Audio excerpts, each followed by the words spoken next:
When we did our screen share, I asked you some questions about your sales process. I asked you these questions. How many closings a month do you think a really top agent does? How many closings are you doing a month?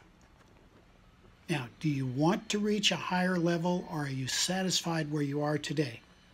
And you answered yes, you want to reach a higher level, you want to do better. Now that should be the driving force behind everything you do in your business. This cannot be a goal. Then I ask questions about your process and the results. How do you go about identifying your best prospects? How do you initiate the first contact? How many contacts on average do you have to make before you make an appointment? How many appointments do you have before you convert one into a transaction? And how many transactions do you need to get a closing? Now, your answers to these questions is the basis you need to use to set your sales goals. Before I explain why those answers are important, let's look at the difference between a desire and a goal. Many people would think that the number of closings a month would be their goal, and they would be wrong. Before I explain why those answers are important, let's look at the difference between a desire and a goal. A desire is something we want in the future. It's a destination. You answered yes, you want to do better. That is a desire. A true goal is something that you can do and be done with today. Something that you can accomplish without input from somebody else, all by yourself. Simply stated, a goal is a step toward gaining your desire. So let's take all of this and formulate a plan you can create that will guarantee success. Let's use the questions I asked. How many closings a month do you want to have? Now, once that is decided, take the answers to the questions. How many contacts on an average do you have to make before you make an appointment? How many appointments do you have before you can convert one into a transaction?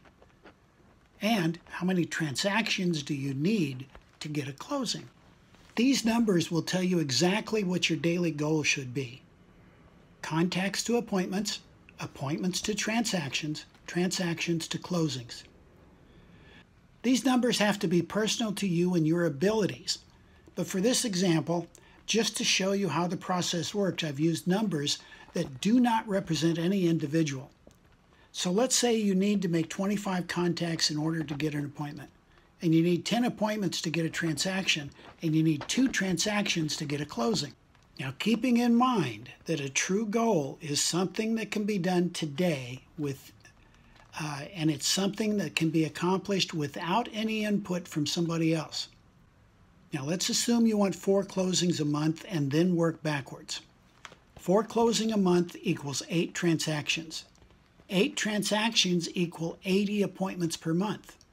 To get 80 appointments per month, you need to talk to 200 new people a month, or 10 people a day for 20 working days in a month.